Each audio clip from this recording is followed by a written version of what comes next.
Hi people, this is me Krishna. અને આજે હું બહુ ખુશ છું એટલા માટે કે મારું રિઝલ્ટ આવ્યું છે અને એનટીએ નેટ છે એ મેં બીજી વાર પાસ કરી છે. જો કે મારે જેઆરએફ કરવાનું હતું પણ તોય મારી નેટ ક્લિયર થઈ છે.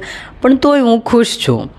ખુશ એટલા માટે છું કે જે આ એનટીએ નેટની એક્ઝામ છે, એનટીએ જે એક્ઝામ છે એટલે કે નેશનલ લેવલની એક્ઝામ હોય છે અને આ એક્ઝામ આપણે ક્લિયર કરવાથી તમે આસિસ્ટન્ટ પ્રોફેસર પછી પીએચડીમાં એડમિશન મેળવી શકો. અને જો તમારું જેઆરએફ થાય જુનિયર રિસર્ચ ફેલોશિપ, તો તમને જે આપણી ગવર્મેન્ટ ઓફ ઇન્ડિયા છે એ આપણને પૈસા આપે પીએચડી એટલે કે રિસર્ચ કરવાના. તો જો કોઈ જેઆરએફ મારું નથી થયું, નેટ થયું છે અને પીએચડી માટે હું એલિજિબલ છું, આસિસ્ટન્ટ પ્રોફેસર અને પીએચડી માટે. તો કહેવાનું એમ છે અને મારો આ વિડીયો બનાવવાનો ઉદ્દેશ એ છે કે જ્યારે આપણે કોઈ પણ પરીક્ષા કે એક્ઝામની તૈયારી કરતા હોઈએ ત્યારે જે લોકો હોય છે એને ખબર પણ ના હોય કે એક્ઝામની તૈયારી કેવી રીતે કરવાની, એમાં શું આવે. અને જે લોકો મને પૂછીને જેમણે ફોર્મ ભર્યા છે, મારા બધા ક્લાસમેટે, અને મને પૂછીને કે કૃષ્ણા કયા વિષયમાં ફોર્મ ભરાય અને કયો વિષય સારો પડે, તો એમને બધાને મેં સલાહ આપી છે. પણ હું નેટ એક્ઝામ છે એ ઓગસ્ટવાળી એટલે કે જૂનવાળી પાસ થઈ ગઈ અને આ ડિસેમ્બરવાળી, એની પહેલાં હું પાસ નહોતી થઈ. તો ત્યારે મારા બધા ક્લાસમેટ મને કે કૃષ્ણા તારથી એક્ઝામ ક્લિયર ના થઈ, અને ત્યારે હું 2 માર્ક્સથી રહી ગઈ હતી.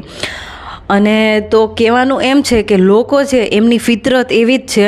અને આ ખાલી હું મારા ક્લાસમેટનું નથી કહેતી, બીજા લોકોની વાત છે કે જ્યારે આપણે કાંઈ પણ કરીએ અને જ્યારે આપણે ફેલ થઈએ જીવનમાં કે કોઈ પરીક્ષામાં, તો લોકો છે એ આપણને મેણા ટોણા મારવા એટલા આવી જશે કે કૃષ્ણા તારથી એક્ઝામ પાસ ના થઈ, કૃષ્ણા તે આમ ના કર્યું, તે આમ ના કર્યું. પણ એ લોકોને નથી ખબર હોતી કે જે આ વસ્તુ છે એ લોકોને અહીંયા હર્ટ કેટલી કરી જાય છે. અને મને બહુ હર્ટ કરી ગઈ હતી આ વસ્તુ કે હું આ બધાને દેખાડી દઈશ કે હું એક્ઝામ કેવી રીતે ક્લિયર કરી શકું. અને આની પહેલાંય મેં બધી એક્ઝામ ક્લિયર કરેલી છે. સીટેટ છે જે સેન્ટ્રલ લેવલની એક્ઝામ છે એ પણ મેં બે પેપર ફર્સ્ટ ટાઈમમાં ક્લિયર કરી છે, ટાટ કરી છે, જીસેટ કરી છે. તો લોકો છે એમનું એવું જ છે કે તો એમનું જેટલું દિમાગ હોય એમાં એ કાંઈ પણ કયા રાખે, તો આપણે એની વાતોથી નિરાશ નહીં થવાનું. અને આ મેસેજ એ લોકો માટે કે જે લોકો પરીક્ષાની તૈયારીઓ કરે છે અને જેમનું થઈ ગયું છે એમને કોંગ્રેચ્યુલેશન સો મચ, અને નથી થયું એ લોકો તમારે હતાશ થવાની જરૂર નથી. તમે બીજી વાર ક્લિયર કરી લેશો.